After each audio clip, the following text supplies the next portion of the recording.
When tyrants and cruel dictators have risen, there have always been Americans ready and willing to defend liberty.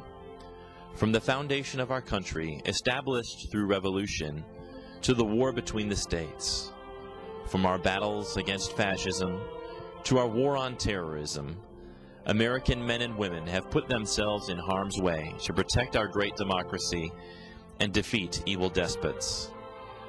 These heroes are celebrated each November on Veterans Day, but all too often we fail to reflect upon the greatness of their sacrifices and the depth of their bravery. Some of those heroes walk the halls of this school. This week I had the honor to speak to 5 veterans from our Carolina Forest High School faculty. Today you will hear about their experiences in the military and their thoughts on what Veterans Day means to them. My name is Jay Fallon. I was a captain in the United States Marine Corps. I flew helicopters. My name is Bill Gruber. My rank is Master Chief. I'm a retired Master Chief from the United States Navy. My name is Kirk Jensen. I was in the United States Navy, and I was a hospital corpsman the entire time I was there. I'm Ross Word. I'm a retired Navy captain, and I was on active duty in the Navy for 25 years. My main job in the Navy was I was an A6 intruder bombardier navigator, and I flew off and on aircraft carriers, including a 9-month deployment to Vietnam. My name is Harry DuBose. I served in the National Guard for 24 years and on active duty for 5 years before retiring about 8 years ago from the Army Reserves. Every veteran has a unique story to tell. Each one deserves to be heard. Yeah, I was a Marine during that fabled part of the Cold War, so I never got shot at officially. Okay, it's been a couple trips going down to the Japanese side of the house. I was in the Philippines during the whole Imelda Marcos revolution there. Interesting times, definitely interesting times. Then a lot of exercises in the United States preparing for the deployments overseas. Flew helicopters, so we ended up doing a lot of different things: resupply, combat insertion of troops. We also did a lot of medevac stuff, and was involved in a couple of medevacs where what we were basically doing was transporting bodies back from people who had been killed during exercises. It's a sobering thing to see someone dead who wasn't, just that, the day before. And to know that it was, practice. We were practicing for something, trying to keep somebody free. But it's sobering to realize that they put their life on the line, and that could be you just as easily.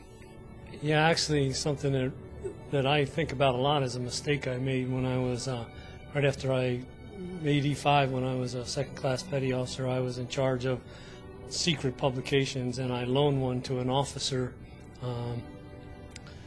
while we were on watch, and he was relieved from watch after me. So we were underway on a submarine. I knew it wasn't lost, but we couldn't find the publication. And I remember quite well spending hours speaking with the CO, trying to explain where the secret pub was, and kind of learned a lesson in responsibility that I've yet to forget.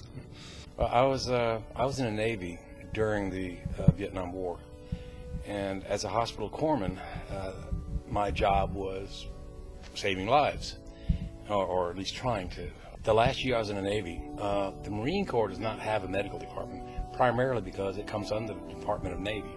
So I was transferred to the Marine Corps for my last year and underwent a semi-Marine boot camp, and we had to PT and do all the other things the Marines did, primarily because if we were going into battle, we have to keep up with them, so we had to be in physical shape to do that.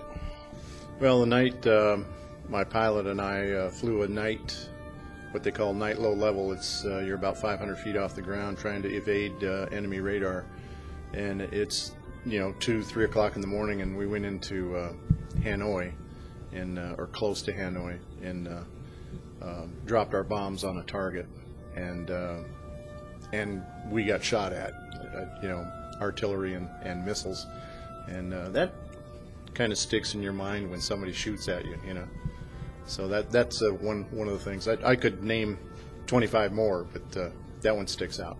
I guess more so than any other thing was during the Cold War in Europe, we had a mission that we were supposed to be on the ground within 72 hours after the balloon went up, and we were teachers in the classroom.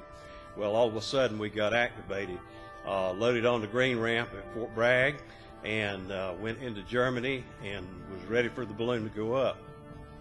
That particular experience let me know that indeed the National Guard and all branches of service indeed are a part of our military.